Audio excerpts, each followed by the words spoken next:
Welcome to Red Tech channel, a new way to learn. So today we are going to discuss about the previous year question. Please watch the previous video before watching this. The link is given in the description. So let's begin. Question number 1. In the adult, spinal cord usually ends at the level of which vertebra? Option A is L1, option B S1, option C L5, option D S3. So we have to tell about the end point of spinal cord. So the right answer is option number A, means L1, means lumbar vertebra. First lumbar vertebra is the end point of spinal cord. Here you can see the spinal cord and at a conus medulla at the level of first lumbar vertebra. Here you can see in the diagram also. Question number 2. The cochlea is located within the bone. So basically where the cochlea is located, option A is frontal bone, option B occipital bone, option C temporal bone, option D sphenoid bone. So the right answer is option number C, yani ki temporal bone. The cochlea is located within the temporal bone. So here you can see the diagram of the ear. Basically you can see from the outside the ear canal, then we can see the eardrum area, then again towards go inside the three bones of ear, stapes, incus and malleus, and then we can see the cochlea. So whole are exist in the temporal bone. We can understand by seeing that. Question number 3. X-ray generator produce radiation through. So how X-ray generator produce radiation through which processes? So option A is Bremsstrahlung process, option B K-shell emission, option C both A and B, and option D neither A and B. So the right answer is basically option number C, means both A and B. By the Bremsstrahlung and K-shell emission we produce the X-rays through generator. Question number 4. Increase the magnetic field in MRI. So basically if we increase the magnetic field in MRI, then what effect on the things? So option A is produce less susceptibility artifact, option B reduce the risk of tissue heating, option C increase the signal to noise ratio, and option D reduce the danger from metallic projectile. So the right answer basically option number C, means increase signal to noise ratio. This is directly proportional to magnetic field. Question number 5.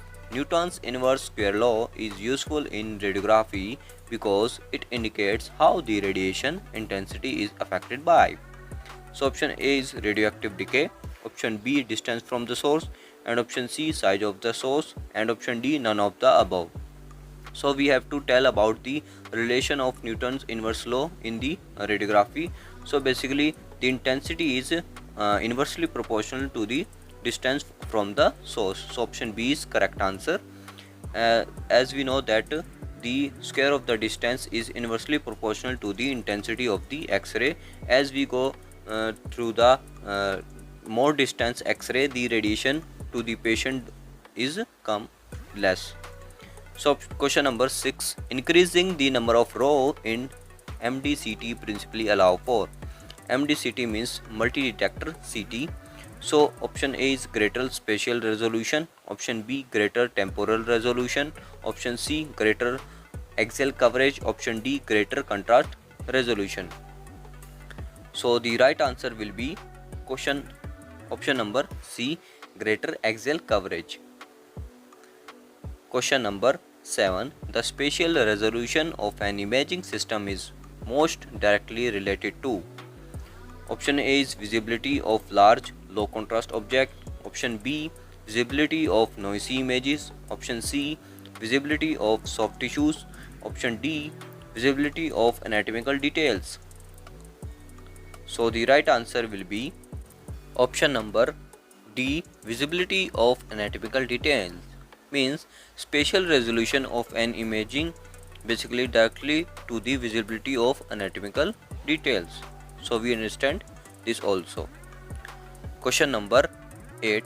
the data acquisition system of a CT scanner? First, measure transmitted intensity. 2. Convert transmission data into digital signal.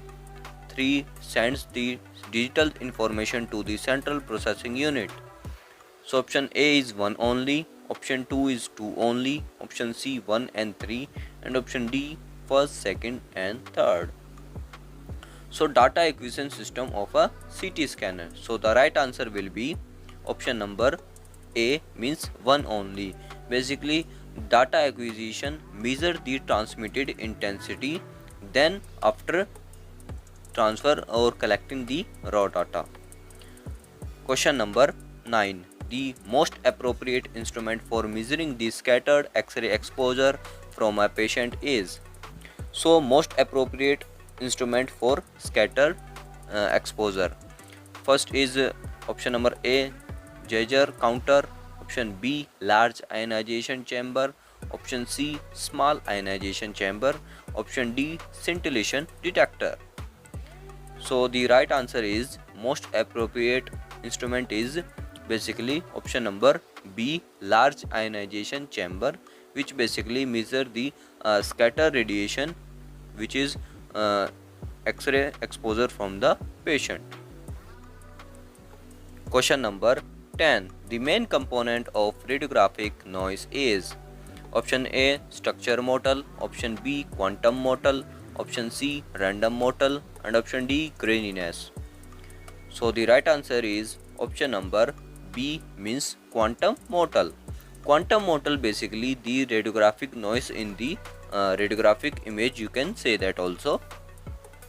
So this is the 10 MCQ which is came in the PYQ, means previous year question.